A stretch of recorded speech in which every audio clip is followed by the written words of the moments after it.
கிறிஸ்துவுக்குள் பிரியமானவர்களே, கர்த்தரும் இரட்சகருமாய் இயேசு கிறிஸ்துவின் ஈடியேற்ற நாமத்தினாலே உங்கள் யாவருக்கும் என் அன்பின் வாழ்த்துக்களை தெரிவித்துக் கொள்கிறேன். தேவன் அருளிய அப்பம் பிரேயர் மினிஸ்ட்ரி சேனல் மூலியமாக உங்களோடு சந்திப்பதில் மிகுந்த மகிழ்ச்சி அடைகிறேன். தினம்தோறும் புதிய நாளுக்காக பரிசுத்த வேதாந்தத்தில் ஒரு பகுதி நாம் தியானித்து அதிகாலையில் அபிஷேகங்களை பெற்றுக்கொள்ள, இதனுடைய கிருபை பெற்றுக்கொள்ள நாம் ஜெபிக்கிறோம். டிசம்பர் மாதம் கிறிஸ்துனுடைய பிறப்பை 1ஆம் தேதியிலிருந்து 25ஆம் தேதி வரை தினமும் ஒரு செய்தி பேசி நாம் ஜெபிக்கிறோம். இரவு நேரத்தில் 8 மணிக்கு ஜெபிக்கிறோம். நன்மை செய்ய எப்படி இந்த மாசத்திலே அநேக காரியங்களை தியானிக்கிறோம். அதையும் கேளுங்கள். எபிரேயர் 2ஆம் அதிகாரம் 14, 15 ஆகிய வசனங்கள். பிள்ளைகள் மாம்சத்தையும் இரத்தத்தையும் உடையவர்களாய் இருக்க, அவரும் அவர்களைப் போல மாம்சத்தையும் இரத்தத்தையும் உடையவரானார். மரணத்துக்கு அதிகாரியாகிய பிசாசானவனை தமது மரணத்தினாலே அழிக்கும்படிக்கும், ஜீவகாலமெல்லாம் மரண பயத்தினாலே அடிமைத்தனத்திற்குள்ளானவர்கள் யாவரையும் விடுதலை பண்ணும்படிக்கும் அப்படியானார். ஹல்லேலூயா. கிறிஸ்துவுக்குள் பிரியமானவர்களே, பிள்ளைகள் மாம்சத்தையும் இரத்தத்தையும் உடையவர்களாய் இருக்க என்று எழுதப்பட்டது. நமக்கு சரீரம் இருக்கு, நமக்கு இரத்தம் இருக்கு. பிள்ளைகள் மாம்சத்தையும் இரத்தத்தையும் உடையவர்களாய் இருக்க, அவரும் அப்படின்னா இயேசு கிறிஸ்துவும், அவர்களைப் போல அப்படின்னா நம்மை போல மாம்சத்தையும் இரத்தத்தையும் உடையவரானார். நம்மை போல இந்த பூமியிலே இயேசு கிறிஸ்து ராஜா மாம்சத்தையும் இரத்தத்தையும் உடையவரானார். ஹல்லேலூயா. அது மாத்திரமல்ல, மரணத்துக்கு அதிகாரியாகிய பிசாசு என்று எழுதப்பட்டிருக்கு.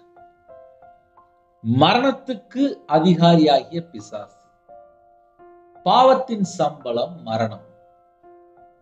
ஒரு மனுஷன் பாவம் செய்யும் போது மரணத்துக்கு நேரா போயிட்டு இருக்கும். மரண கட்டுகள்ல இருப்பான். எத்தனையோ கோடி ஜனங்கள் உலகத்துக்குள்ள இருக்கிறாங்க. பாவம் அப்படின்னா ஒரு பெரிய சப்ஜெக்டே வந்துட்டு இருக்கு. கர்த்தரை விட்டு தள்ளி போகும்போதே ஒரு மனுஷன் பாவத்துக்குள்ள போயிருந்தான். தேவ சித்தத்துக்குள்ள இல்லாம இருக்கும்போது ஒரு மனுஷன் பாவத்துக்குள்ள போயிருந்தான். சில இடத்துல போகக்கூடாதுன்னு சொல்லி இருக்கும். அந்த இடத்துக்குள்ள போகும்போது, தீட்டான இடத்துக்குள்ள போகும்போது பாவத்துக்குள்ள போயிருந்தாங்க. பாவம் செய்யக்கூடாது, தேவனுடைய வார்த்தையை மீறக்கூடாது, அவருடைய சத்தத்துக்கு செவி கொடுக்கணும் அப்படின்னு சொல்லி தெரியும். ஆனால் சில நேரத்திலே கர்த்தரை விட்டு தள்ளி போயிருவாங்க, பாவத்துக்குள்ள சிக்கிக் கொள்வாங்க. பாவத்தின் சம்பளம் மரணம் என்று எழுதப்பட்டிருக்கு. ஒரு மனுஷன் பிறந்ததிலிருந்து அப்படியே பாவத்திலே வாழ்ந்துட்டு இருக்காங்க. அவங்க எதை நோக்கி போயிட்டு இருக்காங்க அப்படின்னா மரணத்தை நோக்கி போயிட்டு இருக்காங்க, நரகத்தை நோக்கி போயிட்டு இருக்கிறாங்க. அந்த குடும்பம் ரட்சிக்கப்பட வேண்டும், அந்த குடும்பத்தை மீட்டு எடுக்கணும் அப்படின்னா நம்மளை உருவாக்குன தேவன் இந்த பூமியிலே நம்மை போல மாம்சத்தையும் இரத்தத்தையும் உடையவரானார். எதுக்கு அப்படின்னு சொல்லி அடுத்த கேள்வியில மரணத்துக்கு அதிகாரியாகிய பிசாசு என்று எழுதப்பட்டது. மரணத்துக்கு அதிகாரியாகிய பிசாசானவனை தமது மரணத்தினாலே அழிக்கும்படிக்கு இயேசு கிறிஸ்து ராஜா அந்த பூமியில பிறக்கும் போது ஒரு திட்டம் இருந்துச்சு. அந்த திட்டம் என்ன தெரியுமா? நமக்காக ஜீவனை தர வேண்டும். எல்லாரும் இந்த பூமியில நல்லா வாழணும், நான் இப்படி இருக்கணும், நான் வீடு கட்டணும், நான் அதை செய்யணும், இதை செய்யணும் சொல்லி நம்ம எல்லாரும் பெரிய ப்ரோக்ராம் போட்டுக்கிட்டே இருப்போம். ஆனா இயேசு கிறிஸ்து இந்த பூமியில பிறந்த நோக்கம் என்ன தெரியுமா? நமக்காக நம்ம மேல அவ்வளவு அன்பா இருந்தார். இன்னும் நமக்காக பிதானிடத்துல பரிந்து பேசிட்டு இருக்காரு. ஒரு பாவி மனம் திரும்பும் போது ரட்சிப்பு, நம்முடைய பாவத்தை மன்னித்து நம்முடைய சொந்த ரத்தத்தினால கழுவி சுத்திகரிக்கிறார். நம்ம மேல அவ்வளவு பாசமா இருக்கிறார். அப்பேற்பட்ட தேவனை தான் நம்ம ஆராதிக்கிறோம். சில குடும்பத்திலே சில வார்த்தைகள், சில செய்தி கேட்கும்போது கோபம், எரிச்சல் எல்லாம் உள்ள வந்துடும். ஆனா இயேசு எப்படிப்பட்டவர் தெரியுமா? மன்னிக்கிறவர், நம்ம மேல அன்பா இருக்கார். நம்மளை நேசிக்கிறார். அவருடைய பிள்ளைகள் அவருக்கு பிரியமானபடி வாழணும். சில குடும்பத்திலே ஏதாவது ஒரு காரியத்துல போய் சிக்கி கொள்றாங்க. அதுக்கப்புறம் அந்த குடும்பத்துல நிம்மதி இல்லாமல் பிரச்சனை, போராட்டம் சொல்லி ஏகப்பட்ட காரியத்துல போய் சிக்கி கொள்ளும். வாழ்க்கையில நிம்மதி இருக்காது. இப்ப நிறைய குடும்பத்துல கடன் வேற எக்ஸ்ட்ரா. வீட்டுக்கு வீடு கடன் தான். எத்தனையோ குடும்பத்துல கடன் தான். அது சின்ன கடன்ல இருந்து பெரிய கடன் வரைய கோடி கணக்கா வரைய போய்கிட்டே இருக்கும். கையில ரூபா இல்லை அப்படின்னு சொல்லிட்டு ஒரு பக்கத்து வீட்டு ஒரு 2000 வாங்கியிருப்பாங்க. அது லாஸ்ட் பார்த்தா கொடுக்க முடியாம இருக்கும். ஸ்கூல் ஃபீஸ் கட்டணும் அப்படின்னு சொல்லிட்டு வாங்கியிருப்பாங்க, கொடுக்க முடியாம இருக்கும். வீட்டு வாடகை கொடுன்னு சொல்லி யார்கிட்டயோ வாங்கி கொடுத்துருப்பாங்க, கொடுக்க முடியாம இருக்கும். அப்புறம் நகை கடன் இருக்கு, ஹவுசிங் லோன் இருக்கு, பிசினஸ் லோன் இருக்கு, விவசாய லோன் இருக்கு, ஹோம் லோன் இருக்கு, பிள்ளைகளுடைய படிப்புக்காக லோன் வாங்கியிருப்பாங்க, ஹாஸ்பிட்டல் இருந்திருப்பாங்க, அதுக்காக சில நேரத்தில் லோன் வாங்கியிருப்பாங்க. எத்தனையோ காரியங்கள் நம்ம சொல்லலாம். ஏதோ ஒரு காரியத்தில் அடிமையா இருப்பாங்க. ஜீவகாலம் எல்லாம் மரண பயத்தினாலே என்று எழுதப்பட்டிருக்கு. ஒரு குடும்பத்திலே ஒரு தாயார் ஜெபிக்க வரும்போது சொன்னாங்க, எனக்கு 55 வயசு ஆகுது, 55 வருஷமும் நான் கஷ்டப்படுறேன், எனக்கு நிம்மதியே இல்லையே, நான் அடிமையாவே இருக்கிறேனே, நான் நிறைய காரியத்துல இன்னும் என்கிட்ட குறை இருக்கு அப்படின்னு. ஏதோ ஒரு காரியத்திலே உள்ளத்துக்குள்ள ஒரு வேதனை. ஒரு மனுஷன் இயேசு கிறிஸ்து ராஜாவை சொந்த ரட்சகராய் ஏற்றுக்கொண்டு அவருக்காக வாழ அர்ப்பணிக்கும் போது, இந்த வேர்டு ரொம்ப முக்கியம், வாழ அர்ப்பணிக்கும் போது. ஏன்னா சில குடும்பத்துலலாம் அழகா ஜெபம் பண்ணுவாங்க, அப்பா என் பாவத்தை மன்னிச்சிருங்கப்பா, நான் உமக்கு பிரியமானபடி வாழணும்ப்பான்னு சொல்லி தாழ்த்திடுவாங்க. அந்த குடும்பம் பார்த்தா ஆசீர்வாதமா இருக்கும். அதுல இந்த ரவிராஜ் ஒரு ஆள், என் பாவத்தை என்னை மன்னிங்கப்பா, என் அக்கிரமத்தை மன்னிங்கப்பா, என்னை தாழ்த்துறப்பா அப்படின்னு சொல்லி தாழ்த்திடுவேன். தேவன் பார்ப்பாரு, நம்ம இதயத்தை பார்ப்பாரு, நம்ம என்ன யோசிக்கிறோம் பார்ப்பாரு. அவருக்கு தெரியும். ஜீவகாலம் எல்லாம் மரண பயத்தினாலே என்று எழுதப்பட்டிருக்கு. அப்போ ஒரு மனுஷனுடைய வாழ்க்கையில எத்தனை வருஷம் வாழ்றோனோ அத்தனை வருஷமும் மரண பயத்துல வாழ்ற ஜனங்கள் எத்தனையோ குடும்பம் இருக்குன்னு இருக்கு. ஒரு குடும்பத்திலே ஒரு தாயார் ஜெபிக்க வரும்போது சொன்னாங்க, நான் காலையில நல்லாதான் இருக்கிறேன் பிரதர், 6 மணிக்கு மேல ஆயிட்டுனா போது எனக்கு தானா பயம் வந்துடுது, எனக்கு என்ன செய்யணும் எனக்கு தெரியல அப்படின்னாங்க. நான் நல்லாதான் பைபிள் வாசி ஜெபம் பண்றேன், நான் நல்லாதான் இருக்கிறேன், 6 மணிக்கு மேல எனக்கு பயம் வந்துடுது அப்படின்னாங்க. எதை பார்த்தாலும் எனக்கு ஒரு பயம் வந்துடுது, ஆனா பகல் நேரத்துல பார்த்தா தெரிய மாட்டேங்குது, நைட் ஆனா எனக்கு பயம் வந்துடுது அப்படின்னாங்க. ஒரு தாயார் இப்படியே சொன்னாங்க. அப்ப என்ன அர்த்தம் அப்படின்னா, ஏதோ ஒரு காரியத்துல பயந்துருப்பாங்க. அதுக்கப்புறம் உங்களுடைய வாழ்க்கையில எதை எடுத்தாலும் நைட் ஆனா ஆட்டோமேட்டிக்கா பயம் வந்துருது. ஜீவகாலம் எல்லாம் மரண பயத்தினாலே, ஜீவகாலம் எல்லாம் என்று எழுதப்பட்டிருக்கு. வாலிப வயசுல ஏதோ ஒரு இடத்துல எங்கேயோ ஒரு இடத்துல மிஸ்டேக்கா இருக்கும். அதுக்கப்புறம் அவரோட வாழ்க்கையில எதை பார்த்தாலும் பயம் பயம் பயம் பயம் பயம் பயம். சில குடும்பத்துல இருளை கண்டா பயம், சில குடும்பத்துல யாரை பார்த்தாலும் பயம். அதுக்கு பின்னாடி ஏதோ ஒரு காரியம் இருக்கும்.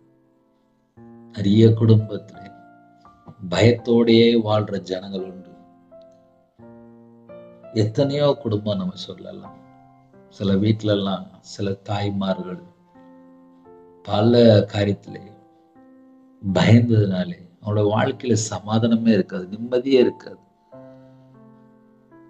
இப்ப லேட்டஸ்டா எத்தனையோ கோடி ஜனங்கள் கடன்ல தான் சிக்கி கொள்றாங்க.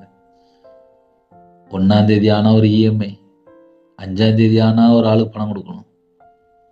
இது போக வெளியில பைனான்ஸ்ல வாங்கியிருப்பாங்க, தெரிஞ்சவங்கள்ட்ட வாங்கியிருப்பாங்க, ஏகப்பட்ட பணம் யார்ட்டையோ வாங்கி வாங்கி மாத்தி மாத்தி கொடுத்து கொடுத்து வீட்டுல நிம்மதி இல்லாம போயிருது. லாஸ்ட் வீட்டுக்கு போகவே முடியல. ஒரு குடும்பத்துல ஒரு சகோதரன் ஜெபிக்க வந்தாரு, எனக்கும் என் மனைவிக்கும் ஓயாம பிரச்சனை வருது, பண விஷயத்தினால பிரச்சனை வருது அப்படின்னாங்க.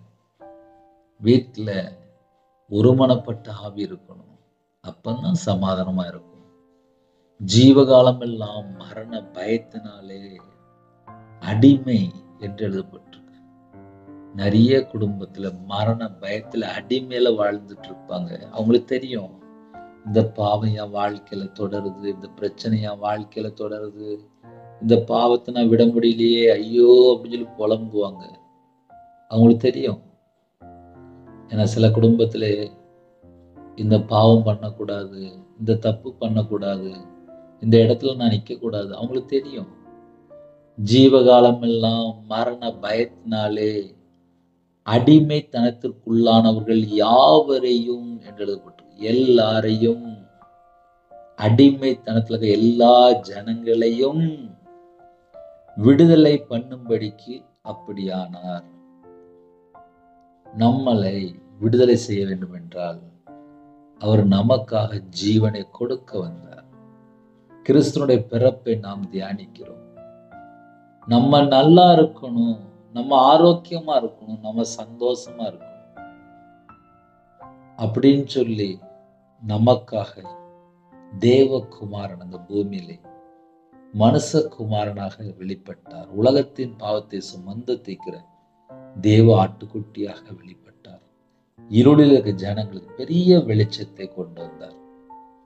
மரண இருளின் திசையில் இருக்கிற ஜனங்களுக்கு பெரிய வெளிச்சத்தை கொண்டு வந்தார். மரண இருளின் திசை என்று எழுதப்பட்டிருக்கு. வழக்கமா 4 திசை தான் நம்ம சொல்லுவோம், கிழக்கு மேற்கு வடக்கு தெற்கும்போம். ஆனா இன்னொரு திசை இருக்கு, மரண இருளின் திசை. அவங்க மரணத்தை நோக்கி போயிட்டு இருக்கிறாங்க. அவங்களுக்கு நல்ல வழி எது கெட்ட வழி எது தெரியாது. அதுல ரவிராஜும் வராது. நான் வியாபாரத்துல இருக்கும்போது நான் விக்கிரத்துக்கு அதிகமா பணம் கொடுத்தாங்க. என் வாழ்க்கையில உண்மை சம்பவம், அதனால அப்பப்போ சொல்லுவேன். 13 லட்சம் கொடுத்தேன் ஒரே ஒரு மனுஷனை நம்பி. அதுக்கப்புறம் என்னோட வாழ்க்கையில புத்தி தெளியும் போது நான் எவ்வளவு பெரிய பாவம் பண்ணியிருக்கேன், என்கிட்ட என்னெல்லாம் மிஸ்டேக் இருந்துச்சு கண்டுபிடிச்சு பார்த்தா அது ஒரு பெரிய பட்டியல் போட்டு போயிட்டே இருக்கு. ஏன்னா கையில பைபிள் எடுத்து வாசித்ததான் சட்டம் வேற மாதிரி இருக்கு. நான் வியாபாரத்துல இருந்தனால நல்லா போய் பேசுவேன், நல்லா கடன் வாங்குவேன், நல்ல செலவு பண்ணி வீடு கட்டி கடன்ல மாட்டிக்கிட்டேன். ஆக மொத்தம் அந்த வீடு வித்து எல்லாம் நஷ்டப்பட்டு வெளியில வந்தேன். ஜீவகாலம் எல்லாம் மரண பயம். என் வாழ்க்கையில நான் மரண பயத்தை பார்த்திருக்கேன். அடிமைத்தனத்துல இருந்திருக்கேன். ஜீவகாலம் எல்லாம் மரண பயத்துல நான் வாழ்ந்திருக்கேன்ப்பா. நான் மனுஷனை நம்பி அடிமையா இருந்திருக்கேன். அதனால நான் சொல்ல முடியும், ஏன்னா என் வாழ்க்கையில அது உண்மை சம்பவம். ஆனா இயேசுட்ட வந்தேன், என் பாவத்தை மன்னிச்சார், என் அக்கிரமத்தை மன்னிச்சார், என்னை மீட்டு எடுத்தார், அவங்க முன்பா நிப்பாட்டி இருக்கிறார். அப்போ காலவேளை செய்தி என்ன அப்படின்னா, எந்த நாட்டுல இருந்தாலும் சரி தேவனுக்கு தெரியும், அவருக்கு தெரியும் நம்ம என்ன சொல்ல இருக்கிறோம், அவருக்கு தெரியும், அவருக்கு தெரியும். நிறைய குடும்பத்துல யோசிப்பீங்க, பிரதர் தாங்க முடியல பிரதர், அவ்வளவு பிரச்சனை இருக்கு வீட்டுல. தேவனுக்கு தெரியும். அவருடைய சமூகத்தில் அர்ப்பணிப்போம், நம்ம குடும்பத்தில் உள்ள எல்லா பிரச்சனையும் மாற்றி தருவார். ஹல்லேலூயா. ரோமர் 9ஆம் அதிகாரம் 5ஆம் வசனத்தில் எழுதப்பட்டிருக்கு, பிதாக்கள் அவர்களுடையவர்களே, மாம்சத்தின்படி கிறிஸ்துவும் அவர்களில் பிறந்தாரே, இவர் என்றென்றைக்கும் ஸ்தோத்தரிக்கப்பட சர்வத்திற்கும் மேலான தேவன், ஆமேன் என்று எழுதப்பட்டிருக்கு. ஹல்லேலூயா. மாம்சத்தின்படி கிறிஸ்துவும் அவர்களில் பிறந்தாரே. நம்ம கிறிஸ்துனுடைய பிறப்பை நாம் கொண்டாடுகிறோம். நம்ம இருதயத்துக்குள்ளே இயேசு கிறிஸ்து பிறந்துட்டாருன்னா போதும், அவ்வளவு ஆசீர்வாதம். நம்ம இருதயத்துக்குள்ளே வேற எந்த ஒரு காரியத்துக்கு நம்ம இடம் கொடுக்க வேண்டாம். நிறைய குடும்பத்திலே பணத்துக்கு இடம் கொடுத்துருந்தாங்க, பொருளுக்கு இடம் கொடுத்துருந்தாங்க, பொருள் ஆசைக்கு இடம் கொடுத்துருந்தாங்க, பெருமைக்கு இடம் கொடுத்துருந்தாங்க, கசப்புக்கு இடம் கொடுக்குறாங்க, வைராக்கியத்துக்கு இடம் கொடுக்குறாங்க, கோபத்துக்கு இடம் கொடுக்குறாங்க, எரிச்சலுக்கு இடம் கொடுக்குறாங்க. நிம்மதியில்லாத வாழ்க்கையா மாறிடுது. என் இருதயத்துக்குள்ள இயேசு இருந்தாதான்ப்பா சந்தோஷம். இயேசு இல்லாத வாழ்க்கை எப்படி இருக்கும்? நரகம் மாதிரி இருக்கும். என் வாழ்க்கை 2 விதமா இருக்கு. எப்படி தெரியுமா? ஒரு காலத்துல இயேசு எப்படிப்பட்டவர் எனக்கு தெரியாது. அது நரக வாழ்க்கையா இருந்துச்சு. இயேசு எப்படிப்பட்டவர் எனக்கு தெரியாது. நான் பாவ அடிமையில வாழ்ந்துட்டு இருந்தேன். இயேசு எப்படிப்பட்டவர் எனக்கு தெரியாது. நான் மரண பயத்துல வாழ்ந்துட்டு இருந்தேன். மாந்திரீகத்துல பணம் கொடுத்து அந்த மனுஷனை நம்பி அவங்க சொன்ன வார்த்தையெல்லாம் நான் நம்பி ஏமாந்து போயிட்டேன். ஆவிக்குரிய வாழ்க்கையில இயேசு கிறிஸ்து ராஜாவை சொந்த ரட்சகரா ஏற்றுக்கொண்டு கையில பைபிள் எடுத்து வாசிக்கும் போது கூட இன்னும் நான் எதுலெல்லாம் குறையா இருக்குன்னு சொல்லி பார்க்கும்போது இன்னும் என்னைய தாழ்த்திட்டு இருக்கேன். ஏன் தெரியுமா? எவ்வளவு தூரம் நம்ம தாழ்த்துறோமோ அவ்வளவு தூரம் இயேசு கிறிஸ்து நம்மளை உயர்த்துவார். யாரெல்லாம் இணைந்திருக்கிறீங்களோ அவருடைய சமூகத்துல போய், அப்பா நான் ஒண்ணுமே இல்லப்பா, எல்லாமே நீங்க தான்ப்பா அப்படின்னு சொல்லி அவருடைய சமூகத்துல தாழ்த்துனா போதும். மாம்சத்தின்படி கிறிஸ்துவும் அவர்களில் பிறந்தாரே. மாம்சத்தின்படி கிறிஸ்து நமக்காக பிறந்தார். மாம்சத்தையும் இரத்தத்தையும் உடையவர் ஆனார் என்று எழுதப்பட்டிருக்கு. இதெல்லாம் எதுக்கு அப்படின்னு சொல்லி மொத்தமா நம்ம பார்க்கும்போது, மரணத்துக்கு அதிகாரியாகிய பிசாசானவனை தமது மரணத்தினாலே அழிக்கும்படிக்கு என் இயேசு கிறிஸ்து ராஜா வெளிப்பட்டார். மரணத்துக்கு அதிகாரியாகிய பிசாசானவனை அழிக்கணும். ஒரு மனுஷன் பாவம் பண்ண உடனே அந்த இடத்துல பிசாசு வந்துருவான். நிறைய குடும்பத்திலே தொடர்ந்து பாவத்திலே இருப்பாங்க, தொடர்ந்து ஏதாவது தவறான ஒரு காரியத்துல இருப்பாங்க, வெளியே தெரியாது. அந்த இடத்துல சத்துருனால பாதிக்கப்பட்டிருப்பாங்க. அந்த ஜனங்களை விடுதலை செய்யணும் அப்படின்னா அந்த இடத்துல நாம் இயேசு கிறிஸ்து ராஜாவை நாம் கூப்பிட வேண்டும். இயேசு கிறிஸ்துவே, அப்பா இறங்கி வாங்கப்பா, என் வாழ்க்கையில நீங்க எனக்கு வேணும், நான் உண்மை சொந்த ரட்சகரா ஏற்றுக்கொள்கிறேன், எனக்கு நீங்க வேணும்பா, என் இதயத்துக்குள்ள வாங்க, என் இதயத்துக்குள்ள நீங்க மட்டும்தான் இருக்கணும், வேற தேவையில்லாம தேவையில்லாத எந்த ஒரு காரியம் எனக்கு வேண்டாம்ப்பா. இப்போ நிறைய குடும்பத்திலே வாலிப பிள்ளைகளா இருக்கலாம், வாலிப பையனா இருக்கலாம், தகப்பன்மாரா இருக்கலாம், சகோதரமாரா இருக்கலாம், சகோதரிமாரா இருக்கலாம், வயசான பாட்டி தாத்தா கூட இருக்கலாம். சின்ன பிள்ளைகள், ஒரு 2 வயசு பிள்ளை, 1 வயசு பிள்ளை, 6 மாச பிள்ளை கூட செல்போன்ல மூழ்கி இருந்தாங்கப்பா. பல மணி நேரம் போயிருது. அதுக்கப்புறம் நிம்மதியில்லை. காரணம் என்ன சொல்லி பார்க்கும்போது செல்போன். அதனால யாரெல்லாம் இணைந்திருக்கிறீங்களோ நம்ம வாழ்க்கையில கர்த்தரை விட்டு தள்ளி போற என்ன காரியமா இருக்கு, நம்ம கொஞ்சம் ஆராய்ந்து பார்ப்போம். அது நம்ம வாழ்க்கையில நம்ம யோசித்து பார்க்கும்போது இன்னும் அவர் பக்கம் கிட்டி நெருங்க முடியும். மரணத்துக்கு அதிகாரியாகிய பிசாசானவனை தமது மரணத்தினாலே அழிக்கும்படிக்கு தேவனுடைய குமாரன் வெளிப்பட்டார்.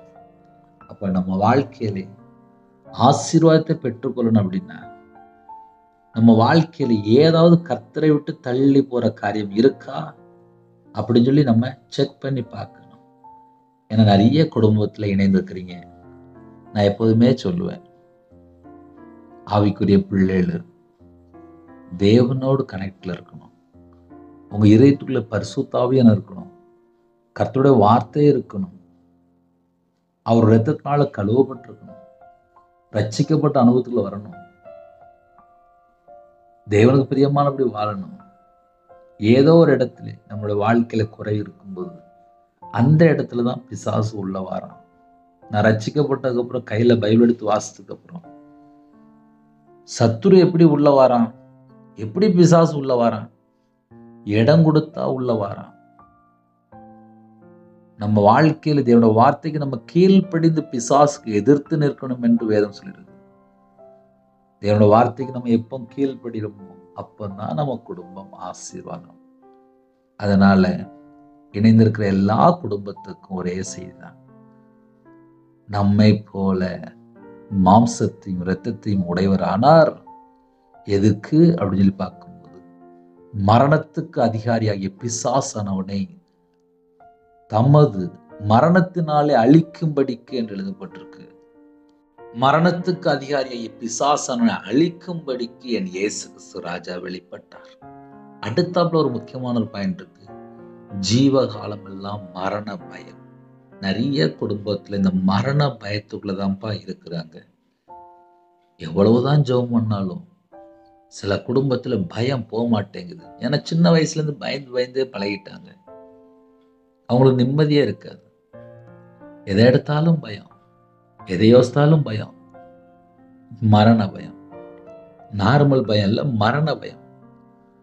ஜீவகாலம் எல்லாம் மரண பயம். அப்படிப்பட்ட ஜனங்களை மீட்டெடுக்கணும் அப்படின்னா நமக்காக இயேசு கிறிஸ்து ராஜா வந்தார். நம்மளை மீட்டெடுக்க. நிறைய குடும்பத்தில் இந்த கடன்ல நான் ஏன் வாழணும், தற்கொலை எண்ணங்கள். சில குடும்பத்தில் யாரையா நம்பி ஏமாந்து போயிடுவாங்க. அதுக்கப்புறம் என்னை ஏமாத்திட்டாங்க அப்படின்னு சொல்லி தற்கொலை எண்ணங்கள். இப்படிலாம் நிறைய குடும்பத்தில் இருக்கு. அப்போ நம்ம என்ன செய்யணும் அப்படின்னா அவரை நோக்கி நாம் கூப்பிடணும். என் வாழ்க்கையில் இப்படிலாம் இருக்குப்பா, இதில் எனக்கு ஒரு விடுதலை தாங்க.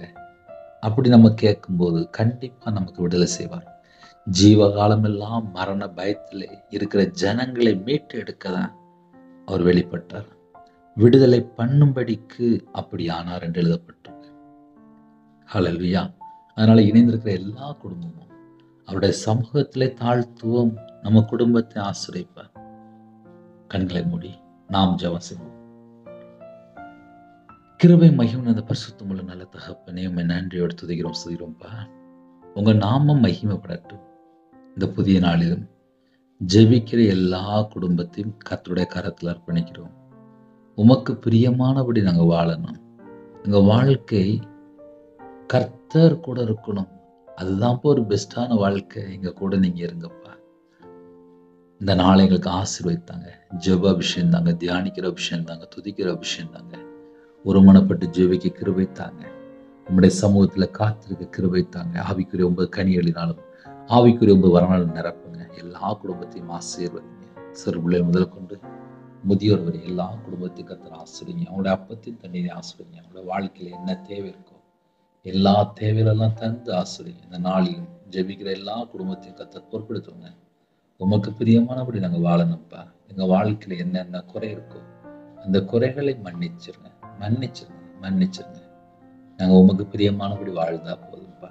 உலகத்துவத்து வேஷத்தை அறிக்க வேண்டாம். எங்களுக்கு கிருபை தாங்கப்பா. எல்லா குடும்பத்தையும் கர்த்தர் ஆசீர்வதிங்க. யாரெல்லாம் என்ன சூழ்நிலை இணைந்திருக்காங்களோ உங்க பிள்ளைகளுடைய எல்லா காரியத்தையும் கர்த்தர் மாற்றி ஆசீர்வதிங்க. இந்த நாளிலும் தேவைகளை சந்திங்க. பிறந்த நாள் கொண்டாடுறாங்க, திருமண நாள் கொண்டாடுறாங்க, அந்த குடும்பத்தை கர்த்தர் 1000 தலைமுறைக்கு ஆசீர்வதிங்க.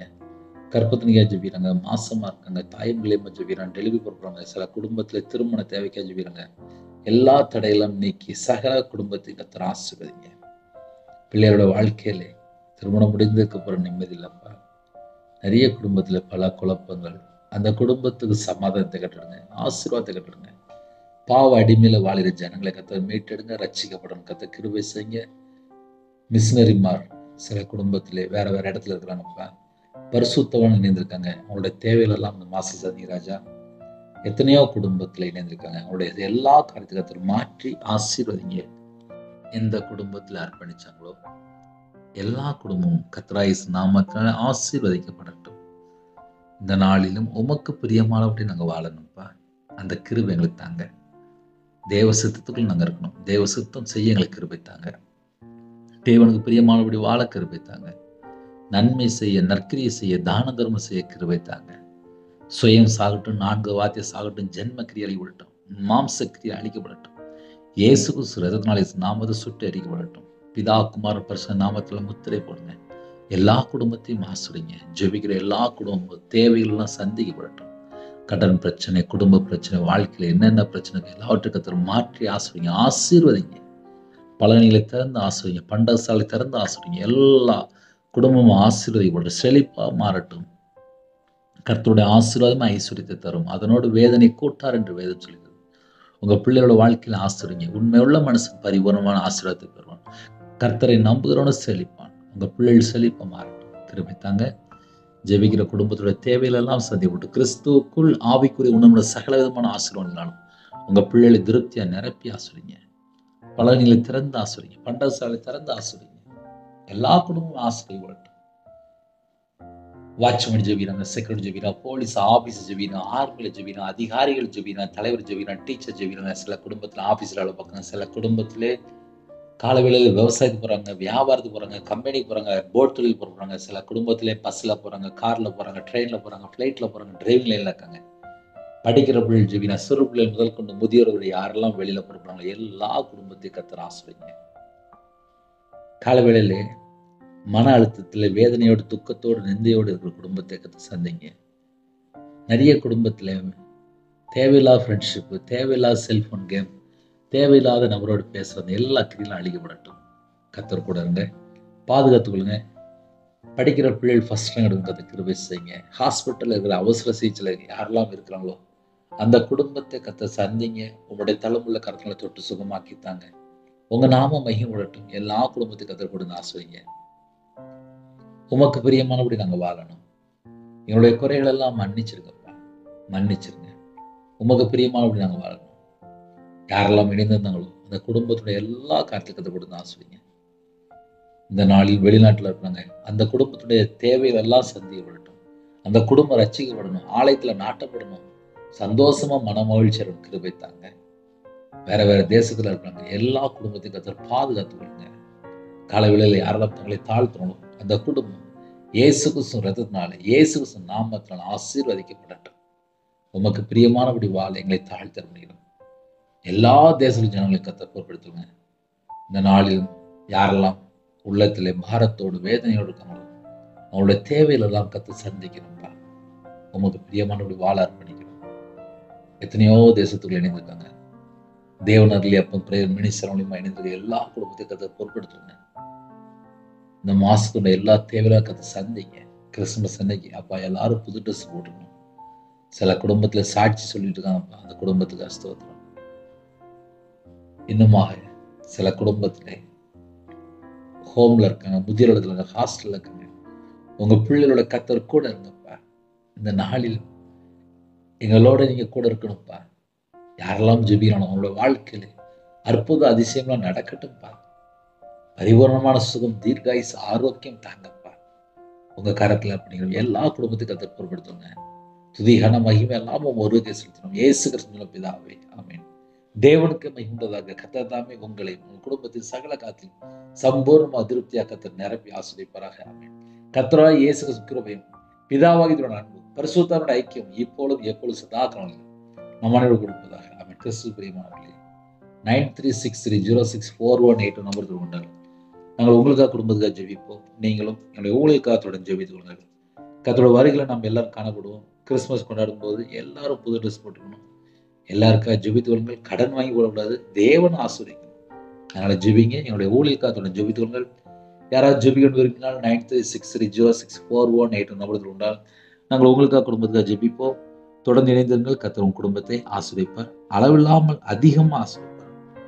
உங்களுடைய ஊழியங்கள், உங்களுடைய குடும்பம் மற்ற எல்லா காலத்திலும் கர்த்தர் மட்டும் தான் ஆசீர்வதிப்பார். ஹல்லேலூயா. God bless you.